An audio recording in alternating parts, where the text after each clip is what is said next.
بسم الله الرحمن الرحيم. الحمد لله الذي أنزل على عبده الكتاب ولم يجعل له عوجا قيما لينذر بأسا شديدا من لدنه ويبشر المؤمنين الذين يعملون الصالحات أن لهم أجرا حسنا ماكثين فيه أبدا وينذر الذين قالوا اتخذ الله ولدا ما لهم به من علم ولا لآبائهم كبرت كلمة تخرج من أفواههم إن يقولون إلا كذبا فلعلك باخع نفسك على آثارهم إن لم يؤمنوا بهذا الحديث أسفا إنا جعلنا ما على الأرض زينة لها لنبلوهم أيهم أحسن عملا وإنا لجاعلون ما عليها صعيدا جرزا أم حسبت أن أصحاب الكهف والرقيم كانوا من آياتنا عجبا إذ أوى الفتية إلى الكهف فقالوا ربنا آتنا من لدنك رحمة وهيئ لنا من أمرنا رشدا فضربنا على آذانهم في الكهف سنين عددا ثم بعثناهم لنعلم أي الحزبين أحصى لما لبثوا أمدا نحن نقص عليك نبأهم بالحق إنهم فتية آمنوا بربهم وزدناهم هدى وربطنا على قلوبهم إذ قاموا فقالوا ربنا رب السماوات والأرض لن ندعو من دونه إلها لقد قلنا إذا شططا هؤلاء قومنا اتخذوا من دونه آلهة لولا يأتون عليهم بسلطان بين فمن أظلم ممن افترى على الله كذبا وإذ اعتزلتموهم وما يعبدون إلا الله فأووا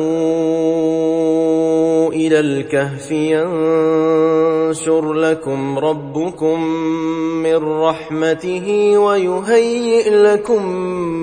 من أمركم مرفقا وترى الشمس إذا طلعت تزاور عن كهفهم ذات اليمين وإذا غربت تقرضهم ذات الشمال وهم في فجوة منه ذلك من آيات الله من يهد الله فهو المهتد ومن يضلل فلن تجد له وليا مرشدا وتحسبهم أيقاظا وهم رقود ونقلبهم ذات اليمين وذات الشمال وكلبهم باسط ذراعيه بالوصيد لو اطلعت عليهم لوليت منهم فرارا ولملئت منهم رعبا وكذلك بعثناهم ليتساءلوا بينهم قال قائل منهم كم لبثتم قالوا لبثنا يوما أو بعض يوم قالوا ربكم أعلم بما لبثتم فابعثوا أحدكم بورقكم هذه إلى المدينة فلينظر أيها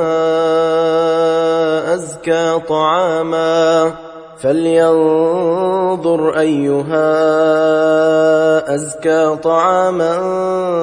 فليأتكم برزق منه وليتلطف ولا يشعرن بكم أحدا إنهم إن يظهروا عليكم يرجموكم أو يعيدوكم في ملتهم ولن تفلحوا إذن أبدا وكذلك أعثرنا عليهم ليعلموا أن وعد الله حق وأن الساعة لا ريب فيها إذ يتنازعون بينهم أمرهم فقالوا ابنوا عليهم بنيانا ربهم أعلم بهم قال الذين غلبوا على أمرهم لنتخذن عليهم مسجدا سيقولون ثلاثة رابعهم كلبهم ويقولون خمسة سادسهم كلبهم رجما بالغيب ويقولون سبعة وثامنهم كلبهم قل ربي أعلم بعدتهم ما يعلمهم إلا قليل فلا تمار فيهم إلا مراء ظاهرا ولا تستفت فيهم منهم أحدا ولا تقولن لشيء إني فاعل ذلك غدا إلا أن يشاء الله واذكر ربك إذا نسيت وقل عسى أن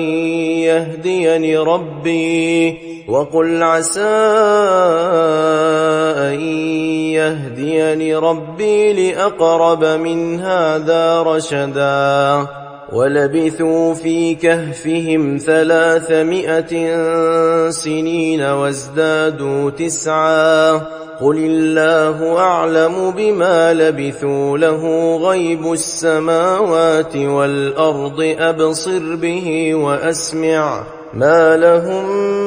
من دونه من ولي ولا يشرك في حكمه أحدا واتل ما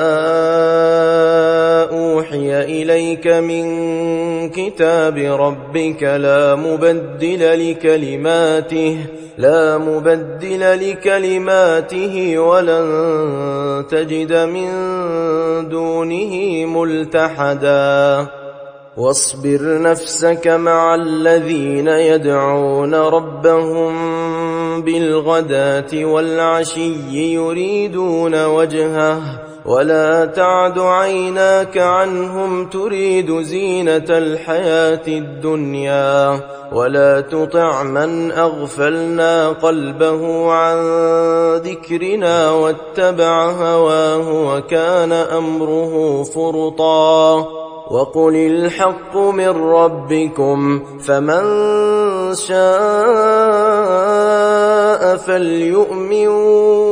ومن شاء فليكفر إنا وأعتدنا للظالمين نارا أحاط بهم سرادقها وإن يستغيثوا يغاثوا بماء كالمهل يشوي الوجوه بئس الشراب وساءت مرتفقا إن الذين آمنوا وعملوا الصالحات إنا لا نضيع أجر من أحسن عملا أولئك لهم جنات عدن تجري من تحتهم الأنهار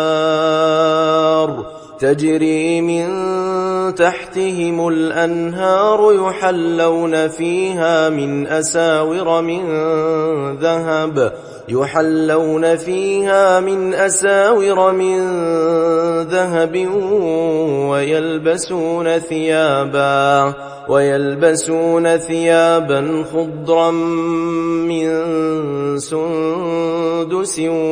واستبرق متكئين فيها على الأرائك نعم الثواب وحسنت مرتفقا واضرب لهم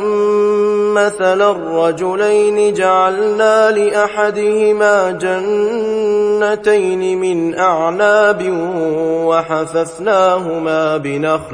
وحففناهما بنخل وجعلنا بينهما زرعا كلتا الجنتين آتت أكلها ولم تظلم منه شيئا وفجرنا خلالهما نهرا وكان له ثمر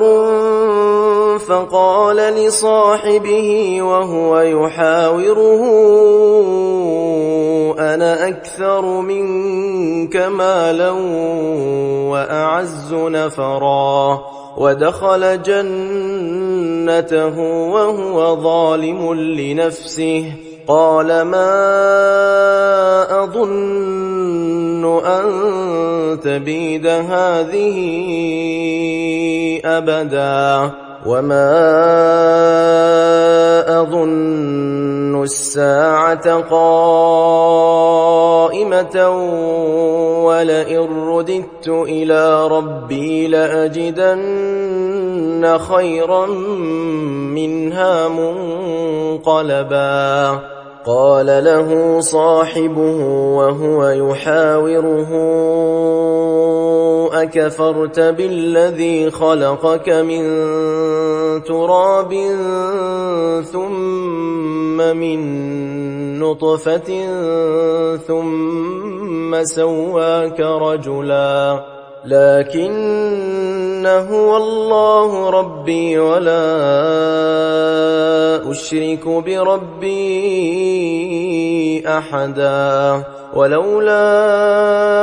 إذ دخلت جنتك قلت ما شاء الله لا قوة إلا بالله إن ترني أنا أقل منك مالا وولدا فعسى ربي أن يؤتيني خيرا من جنتك ويرسل عليها حسبانا من السماء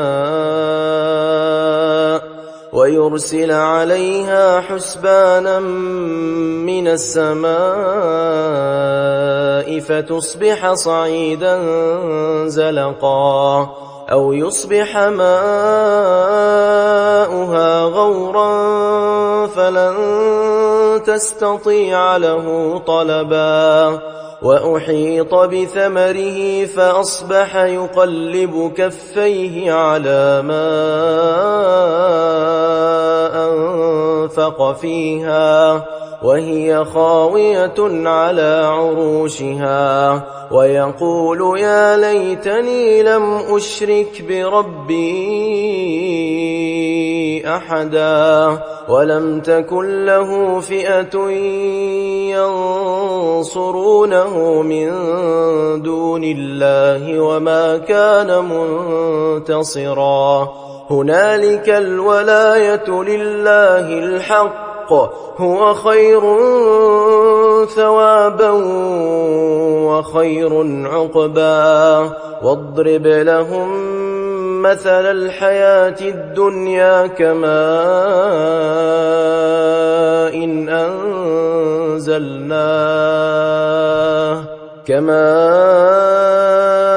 إن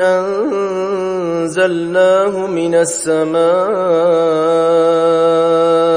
فاختلط به نبات الأرض فأصبح هشيما تذروه الرياح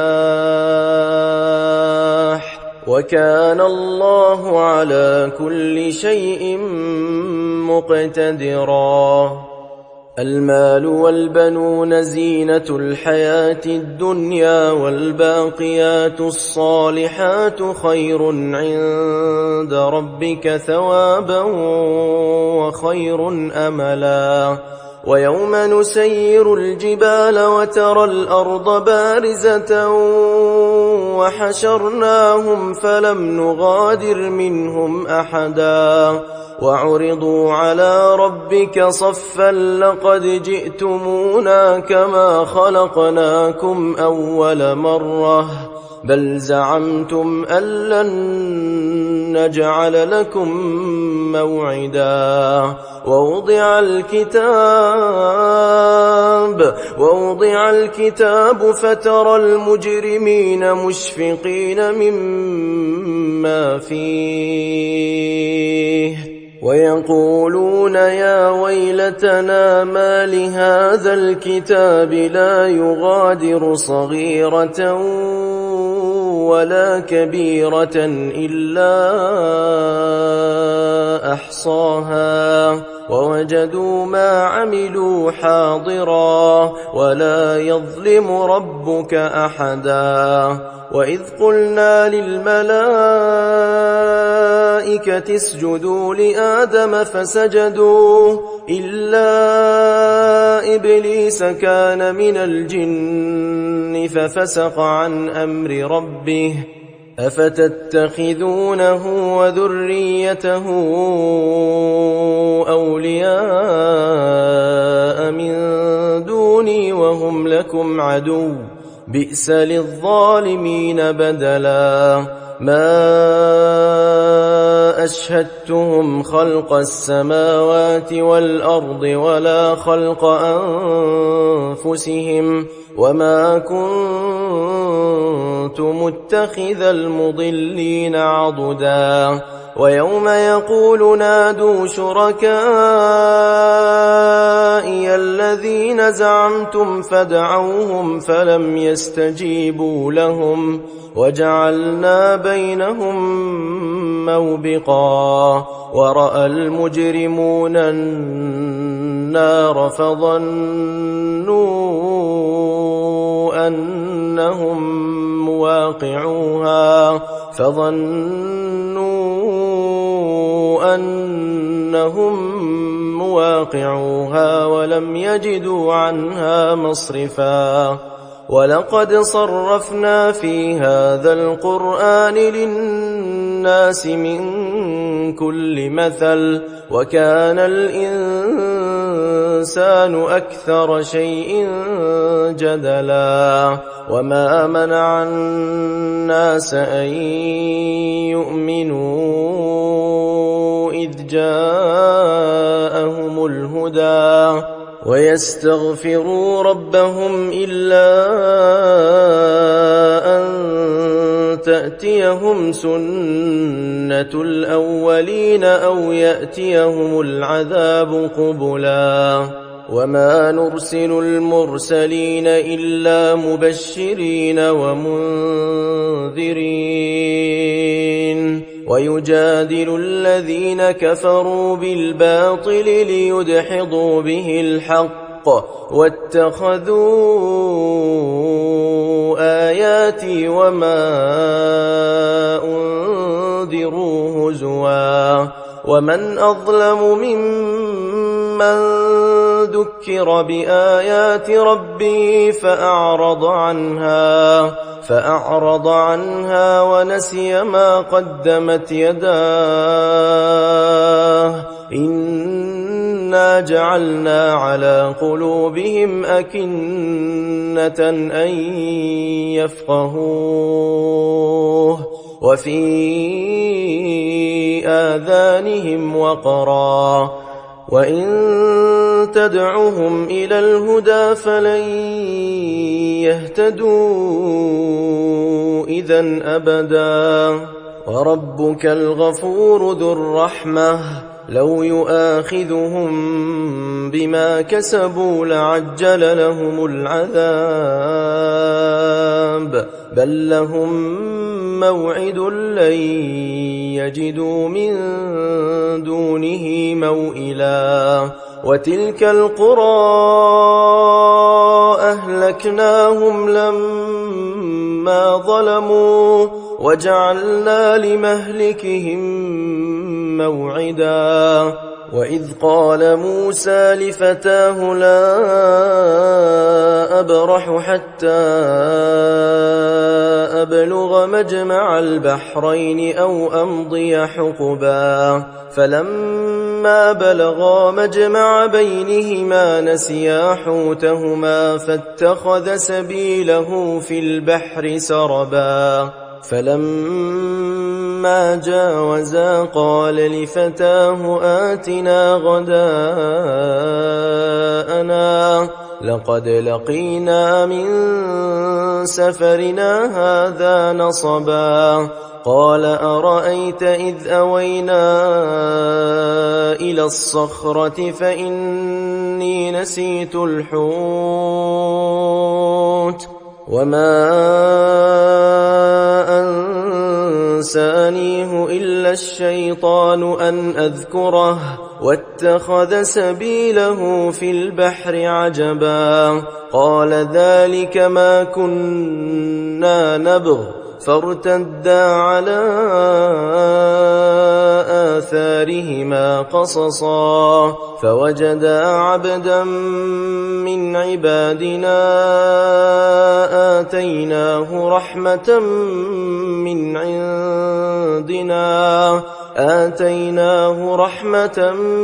من عندنا وعلمناه من لدنا علما قال له موسى هل أتبعك على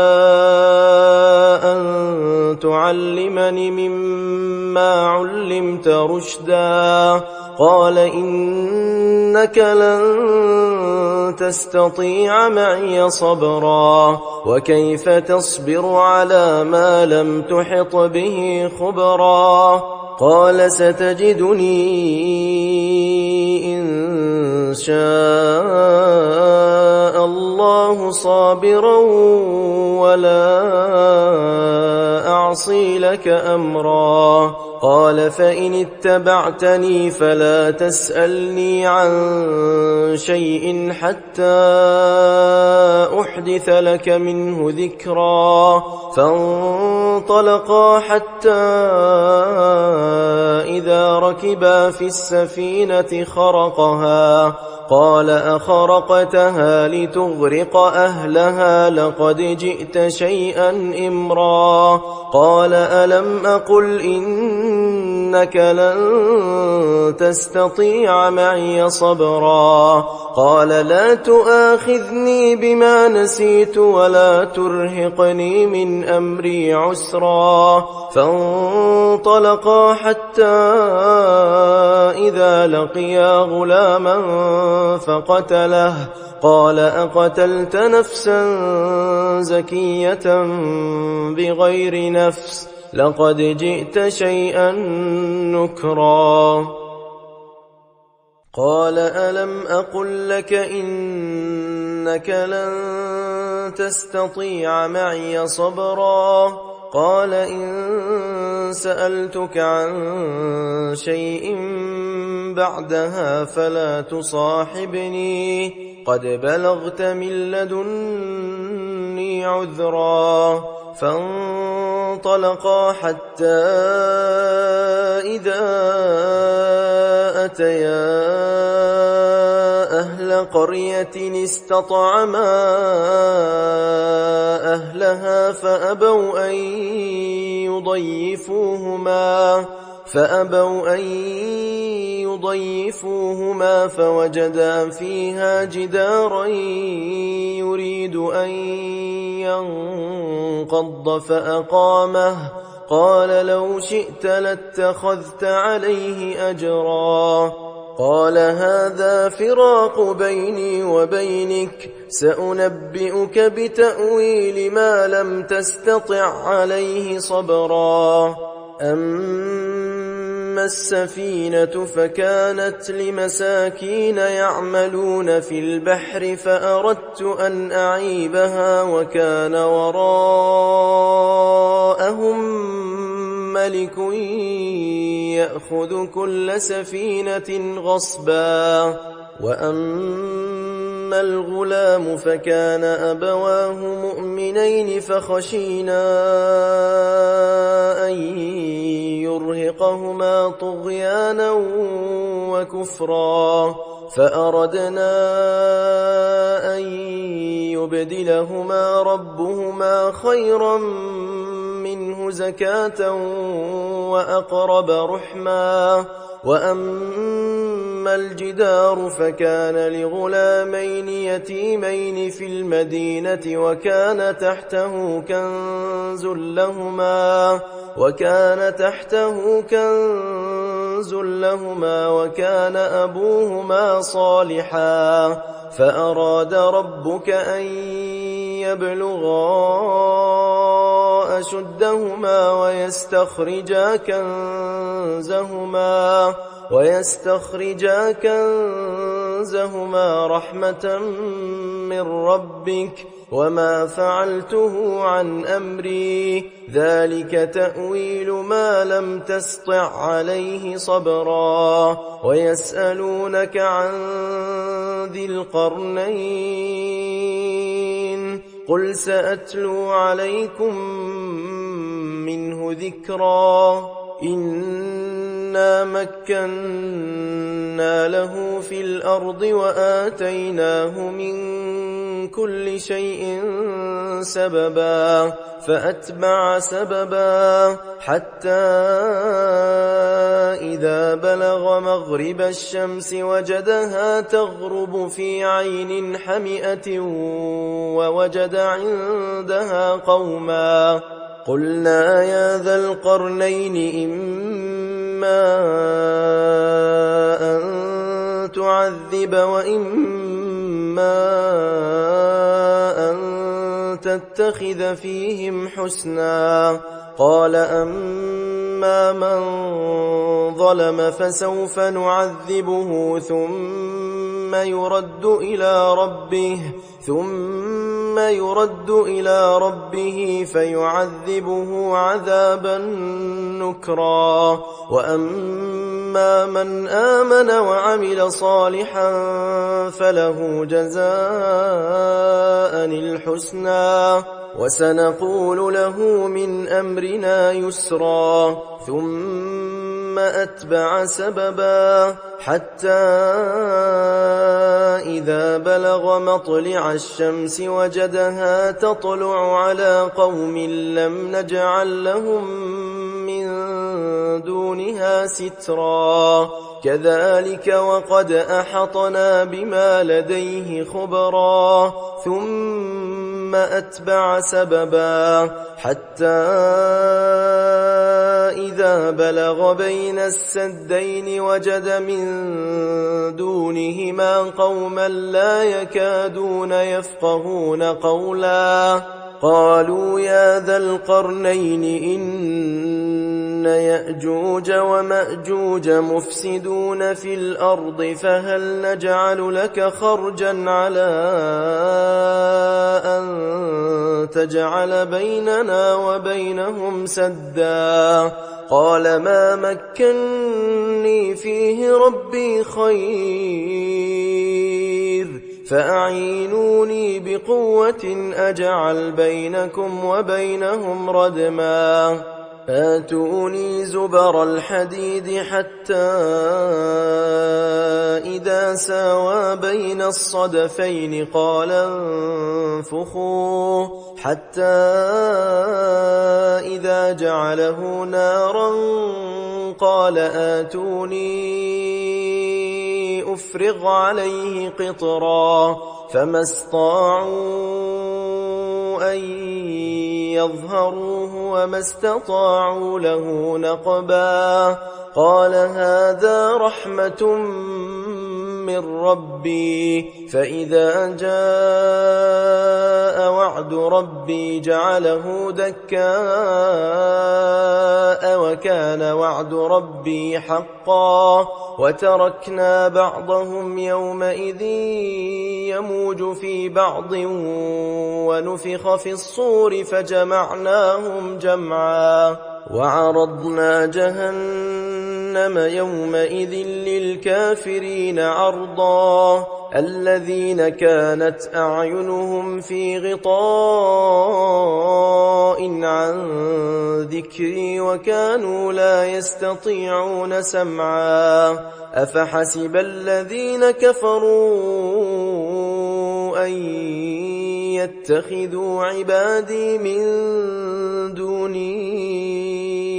أولياء إنا أعتدنا جهنم للكافرين نزلا